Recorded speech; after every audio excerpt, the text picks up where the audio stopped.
Alright guys, back into Ukraine. Just left the border crossing at Siret-Porubne, starting the long drive to Kyiv.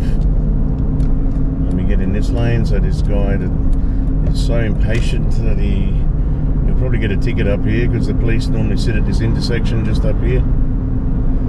That's why I'm going slow, because their favourite hiding spot just up here where they ping everybody.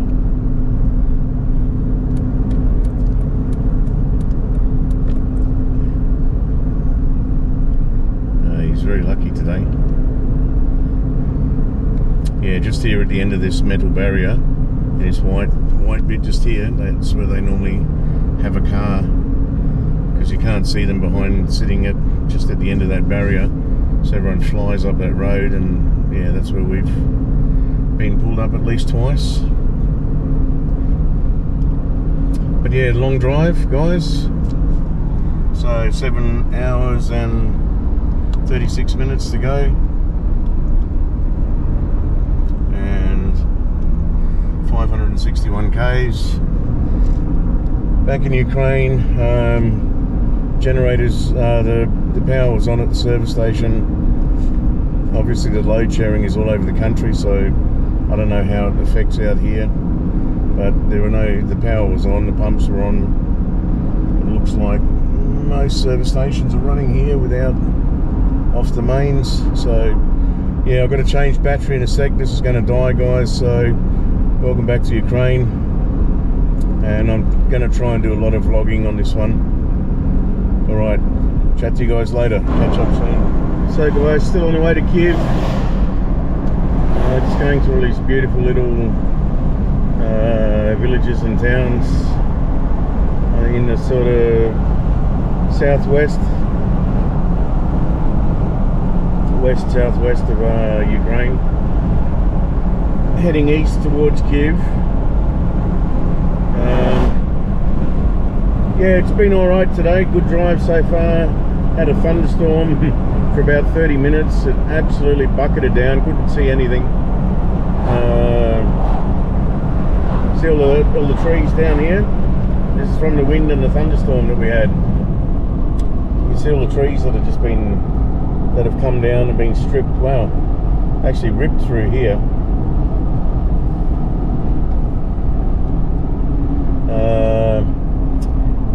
One thing I noticed very different from about 5 weeks ago, my usual cycle in Ukraine, as most people know, is every 4 to 6 weeks I'm back in Ukraine for a week and a half. The thing I've noticed very different on this trip, they changed the conscription rules in the last period while I was back in Romania. So the big difference on this trip is there's a lot more mobile police patrols and army, and these are the recruiting sort of checkpoints. It's just like a stop sign, and you know, if you don't know where they are, they pop up wherever they want to set up. It's just a stop sign on a board. A couple of people that will pull the car in, check your IDs. You know, if you look like you're of conscription age, then you know, questions are going to be, why aren't you in uniform, and checking your papers to see if you shouldn't be shipped off. And sometimes they'll actually grab you and you'll be off that day. Oh, why is it always the case I get a bloody truck in front just as I start recording again? Could have been any other part of the day. No, as soon as I start recording, truck. At least we get an overtaking lane, which is good, so I won't whinge too much more. Alright, yeah, so there's a lot of those mobile patrols around that are checking IDs for conscription age people. I've got one window open, so apologies for a bit of wind noise. Hope you can hear me okay. I'm trying to talk pretty loud. Yeah, like I said, what do we got now? 3 hours 52 minutes, 284 k's to go.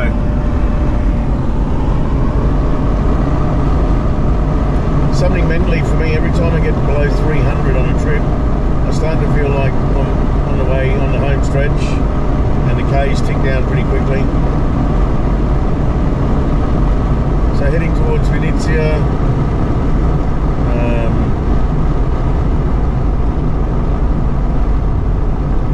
Yeah. See that on the sign back there, Vinnytsia. And in about another 17 kilometres up here, there's a very strange part of road. So part of the road got diverted because of the initial war and closed. So you've got to go and do a big U-turn and then head back in the other direction and then go right. So that's up here in about 15 k's. So I'll record that once we get there. As you can see the sign, Vinnytsia, that's where we're heading. Sometimes there's a checkpoint here, sometimes it's not. Just don't want to film if there is.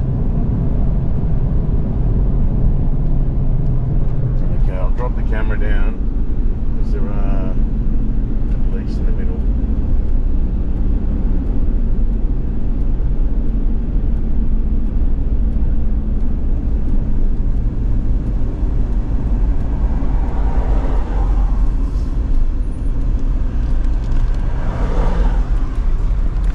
One of these weird turnaround points here. You just sort of come across and drift into the main lane again. You can see the police up there in the middle. It's a checkpoint, but it's not really a checkpoint. But I don't want to draw any attention by filming it, so I'll just keep the camera down for a bit.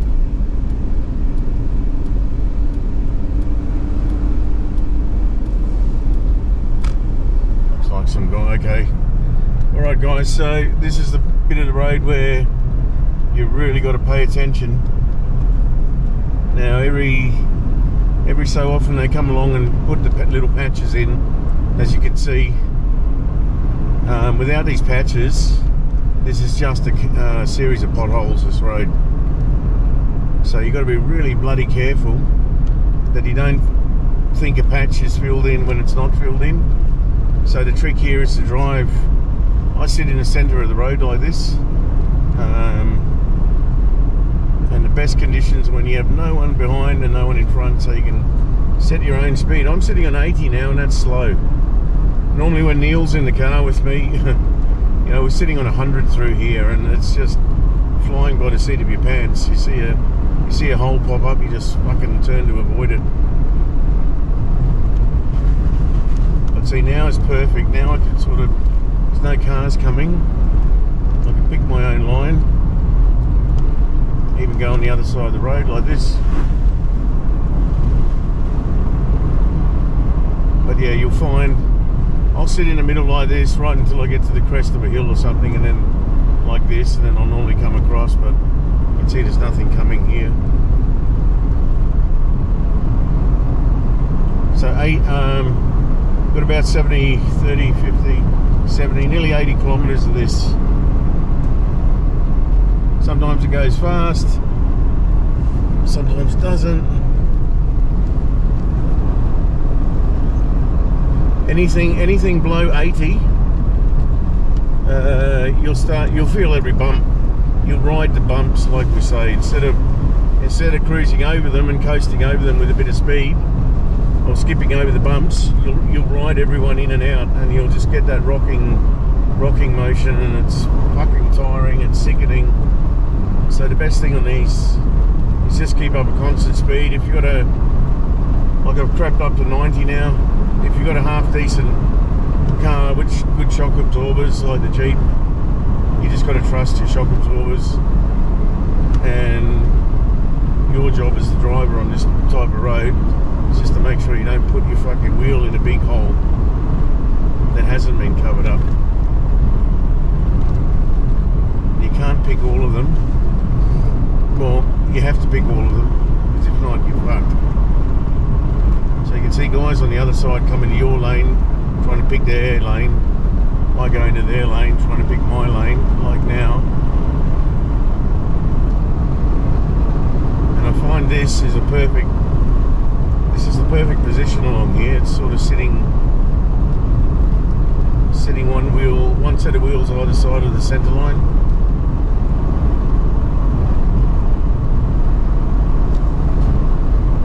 As you find most of the holes along here, they're on the edge of either lane or just inside the line because they're made by the trucks and things.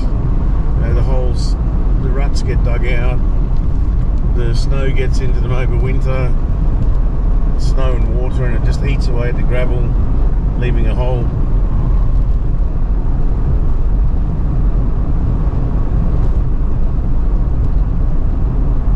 Yeah. I've got to remember along here, there are a couple of spots where there is a fucking big hole in the middle of the road. And we always sort of hit it and then go, fuck, I've got to remember that one next time. I should actually stop and put a waypoint on it. It's right like here. Somewhere like here, there's a tree, there's a ton of shade, sort of tree hanging over the road, a shady spot going across the road, and that's like there's a big fucking hole across there. And when there's a car coming the other way, because you always, what you've got to do is you've got to look ahead to the dark spots and where you think there might be a hole, and then you've got to adjust. You've got to watch the car coming the other way and think, can I keep in his lane as long as possible to get around this shit? The answer is often yes, but yeah, you've got to be able to judge the distances and that properly. Alright, so anyway, look, I'll sign off and concentrate a bit, because I think there's some shitty stuff down here. Just be careful.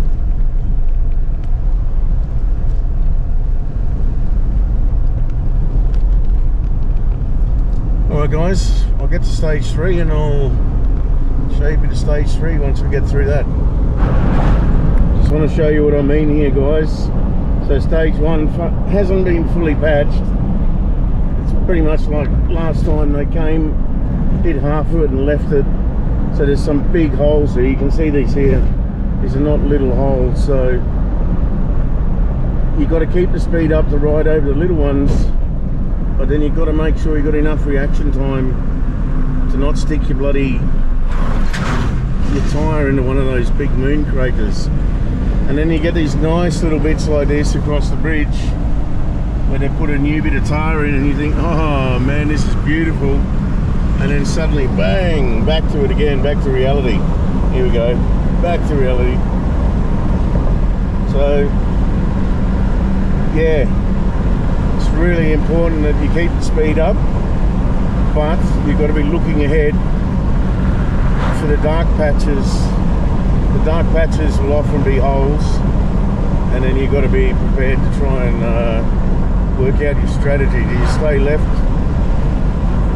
and nearly kiss an oncoming car, or do you try and go right and put a set of wheels around the holes?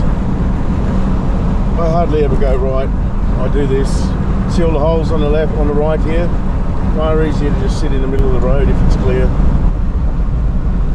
Whoa, whoa, whoa, whoa, whoa, whoa, whoa, whoa, whoa, whoa, whoa. Bad section, bad section. See this? Some of these sections are just out of nowhere. It's just deteriorated to the point where you just got to slow right down. And see this patch here? Black hole, there you go. You can pick those, if you're looking carefully enough, you can pick them from a distance. And you just put your wheels either side of them because you know it's going to be a hole.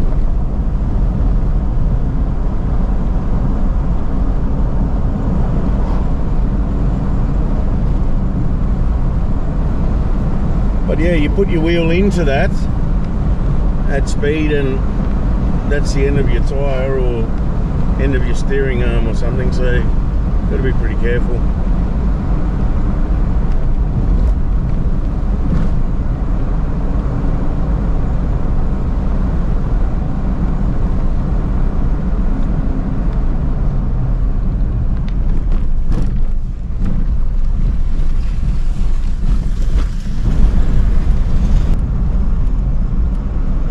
Section 1 complete. This is the start of section 2. It's the longest section of bumpy road. This one goes for about 32 kilometres, 34 kilometres. And it's the same stuff again, you just got to be really careful. Some of these second and third sections have some good bits of road through them. Good paving.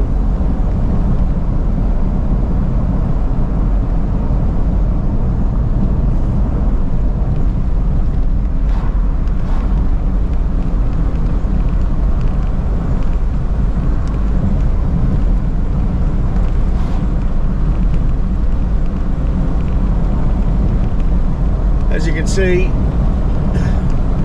when you get to the end of this 70 or 80 k's, you got a fair bit of adrenaline going, and that keeps you awake for the rest of the trip. So the adrenaline always gets me through these sections. I don't fall asleep because you're concentrating so hard.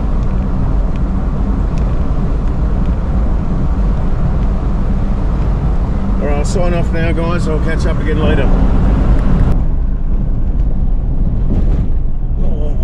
Man, look at that. Oh man, that was a moon crater, that one. Whoa. And see this here? That one there? Oh, wow. Why'd I just point the camera down at the car for? It doesn't help, does it?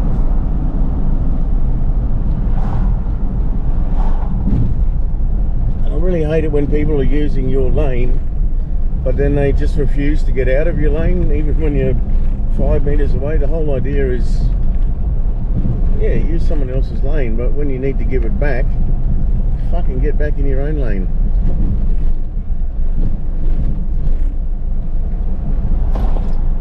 But this is just, guys, you can't even call this a road anymore. And this is not the worst in Ukraine. This is sad to say, but compared to some places, this is pretty damn good. Yet this is fucking terrible at the same time. You know, this is one of the main arterials. Despite it not being look like there's a lot of traffic on here, it does get used. And the sad thing is the water just sits in the holes out here. Nobody does anything. The water just erodes the holes further. And when they do come out, all they do is they just plug the hole full of asphalt, which will eventually wash away again.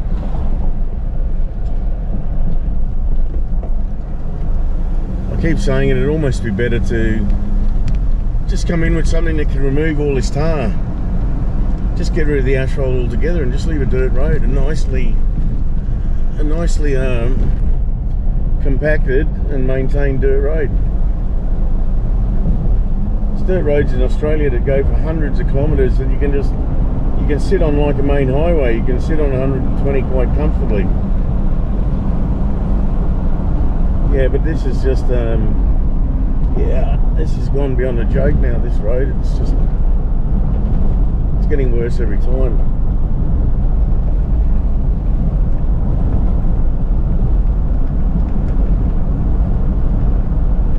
And it's weird because, I suppose it's Saturday, but there is not a lot of traffic on it today. There's no one in front of me. If you have a look behind, there's no one behind.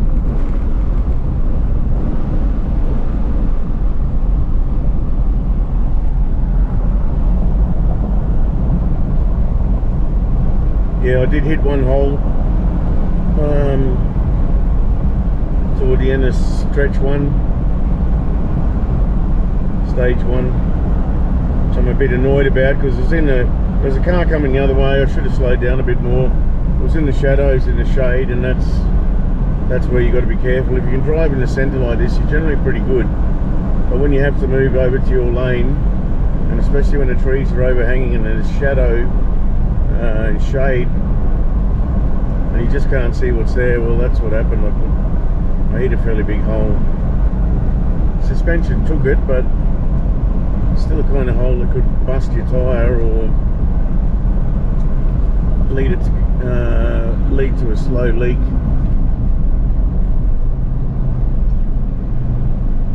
So like now, you see this big shady spot up here? Right there. That's what you've got to be careful of, and there, because there's water there for a reason. It's not just decided to pull on the surface of the road there and nowhere else. It's there because it's sitting in a hole.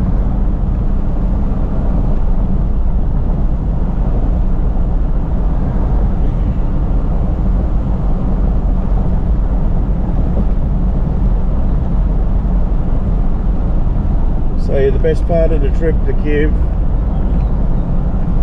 is always when you finally conquer bumpy road stretch and say, thank fuck that's done again.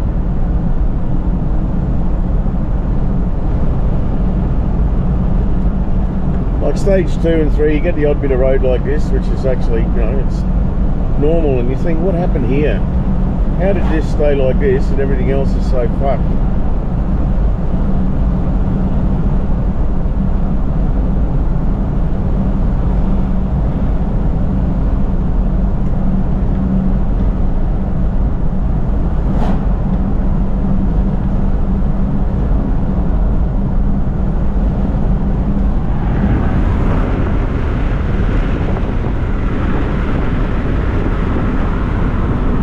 Stage 2 of bumpy road, and head into stage 3, which is characterised by just going straight through this roundabout.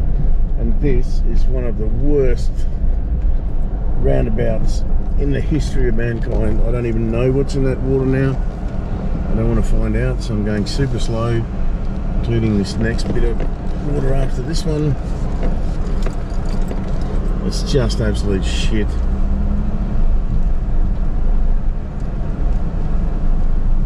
And again, you know, people that live out here, that's who I'm sorry for. It's years of neglect. You know, they have to put up with this. They have to live and work with this shit every day of the fucking year.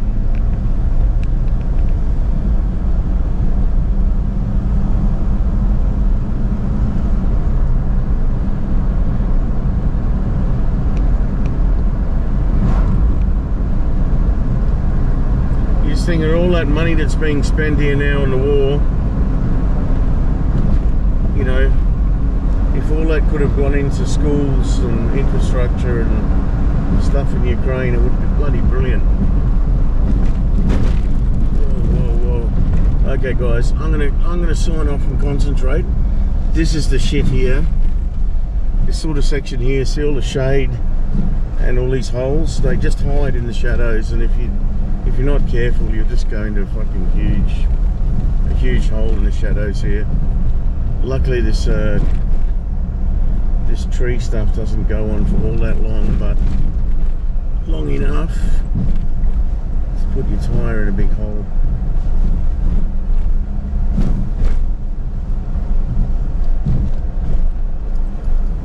And it's crazy you have to crawl along through here now. Like I said, I used to try and sit on 100 all the way, but it's some of it's impossible now.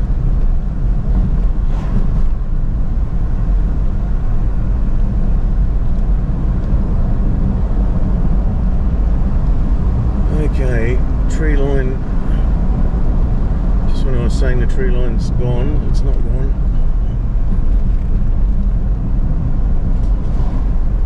And it's just a matter of cars coming the other way, you're just playing Russian roulette with each other. See, this is the centre line I'm on now. The other side's got hardly even a lane because all the brush that's overgrown after winter hasn't been trimmed.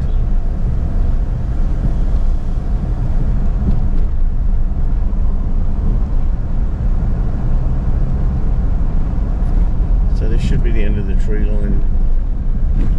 After this little section here. Wow, there's some big holes.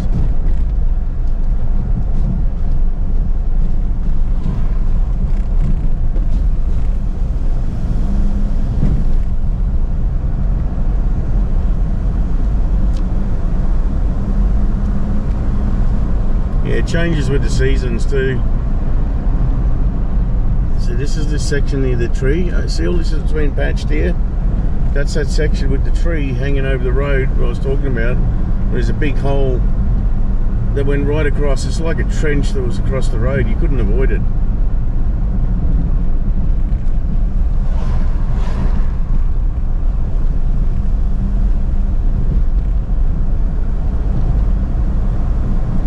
Oh no. And the worst thing that can happen, you get a absolute blackout area like this, and then you've got a car coming the other way as well. So you can't sort of, oh man, you can't see shit in here. Just got to be so bloody careful.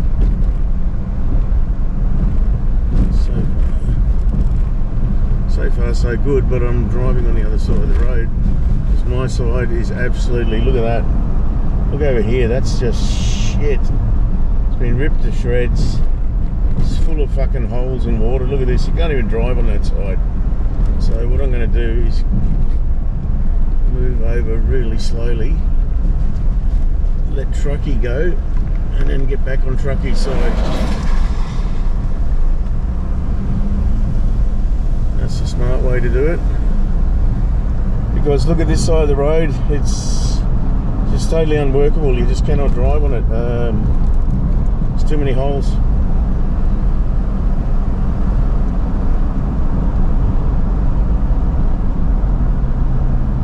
It's funny, they've patched a bit from, looks like they've started patching a bit from the other end, but they haven't quite met in the middle yet, because there's a bloody hell of a lot of road that's just got big, huge fucking craters in it.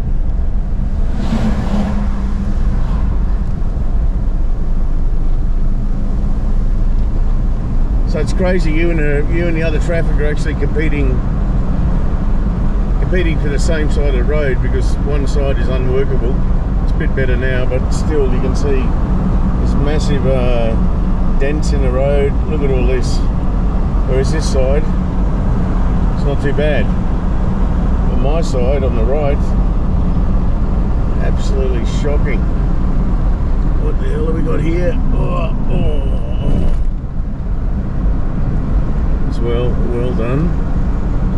And shade, look, big hole in the shade again. Big fucking holes in the shade. That's the problem. Look at this, look at that one. Wow.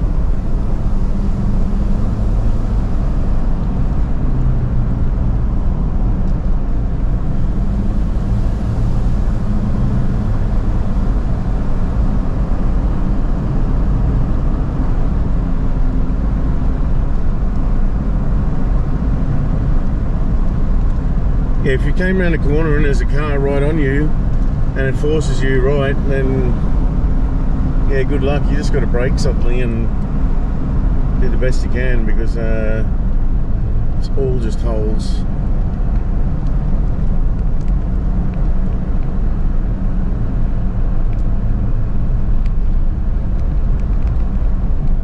And you get some fucking numpty like this flying along.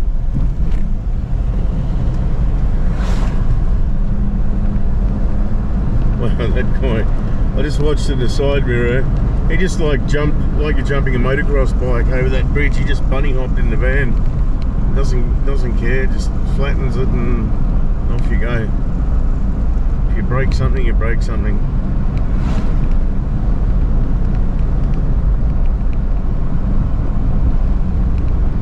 But this is crazy, like, again, this is a town, and this is what the people in the town have to put up with. How do you get your produce to market effectively?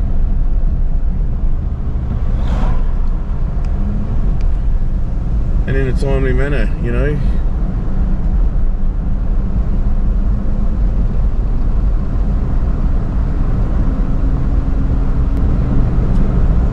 Excellent. Alright guys, this is Kyiv. Nice little church here.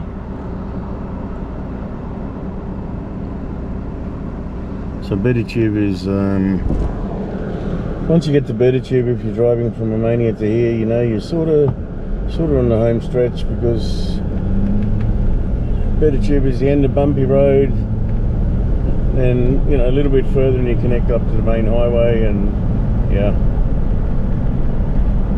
you can see the big rain clouds in the distance. Looks like it's going to pour again.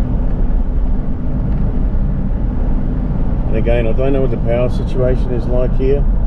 Haven't stopped here yet, so but I've got to stop at a service station soon to take a pee and maybe grab another coffee. Definitely to have a whiz.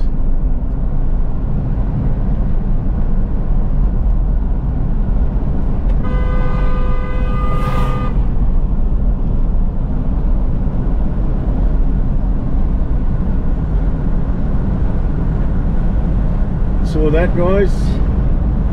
That's why you got to have eyes in the back of your head when you drive in Romania and Ukraine, because that guy just pulled out right in front of me. Just, yeah, it was never gonna give way or anything. Just out he went. So yeah. Anyway, yeah, it's kind of the home stretch into Kyiv now. 179 k's to go.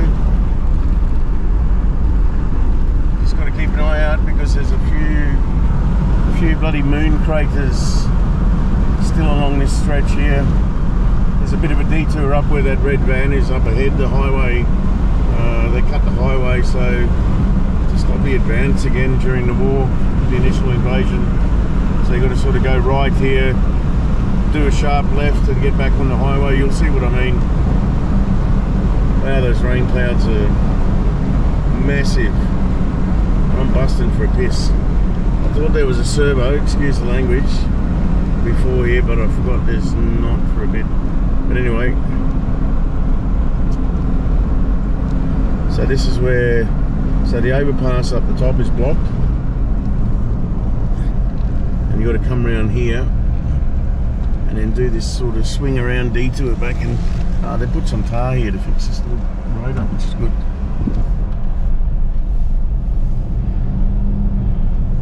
Yeah, that bit of dirt back there where the tar was just turned into a huge trench, you know. It's not good, but it's,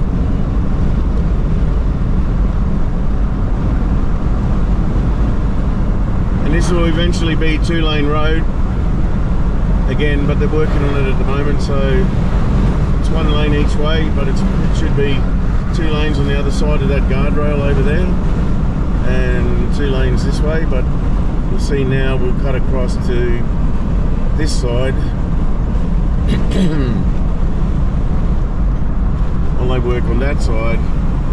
Some smart buggers drive down the other side still, because it's totally closed. It's totally closed for traffic. It's highly illegal, you're not meant to do it.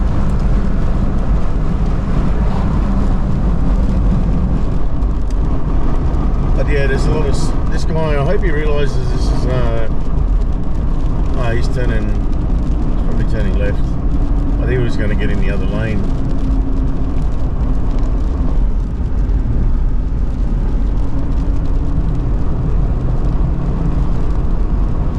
Because yeah, it's, got to be careful here because it's 1 lane. It's 1 lane each way still on this side. Like if you were new here to Ukraine, you'd be saying, what the hell are we doing both driving on this side when that side is, there's 2 lanes on that side. Those 2 lanes on the right here are technically closed at the moment.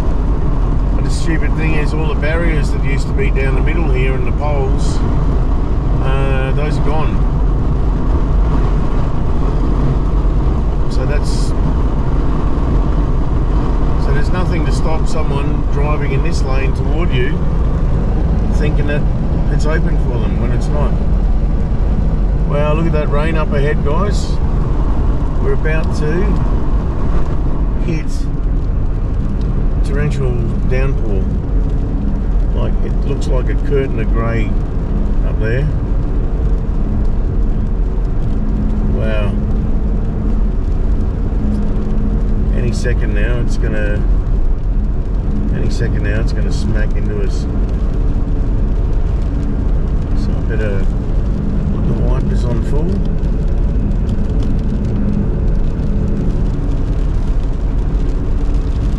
Because yeah, any minute now, bang.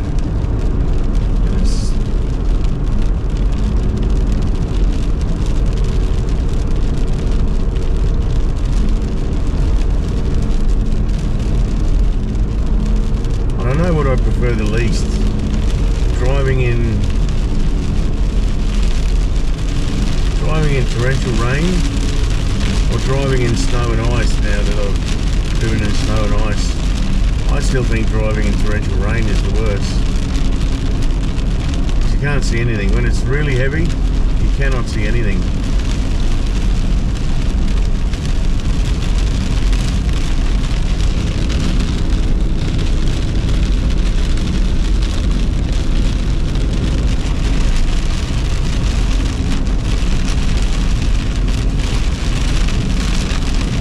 Yeah, I'm not going to do much more than this speed.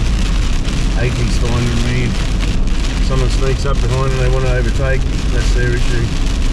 But this is, yeah.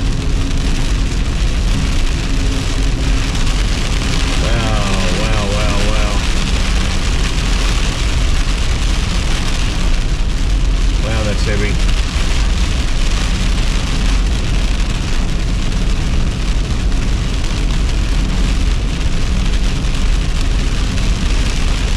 Bad thing is I wanted to pull over to have a pee.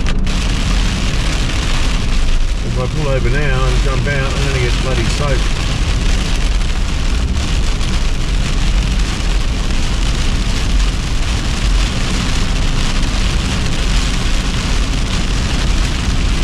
That's a lot of rain, guys, a lot of rain, and yeah, doesn't help with the cars coming the other way too, especially the trucks. They shunt all that water in your direction.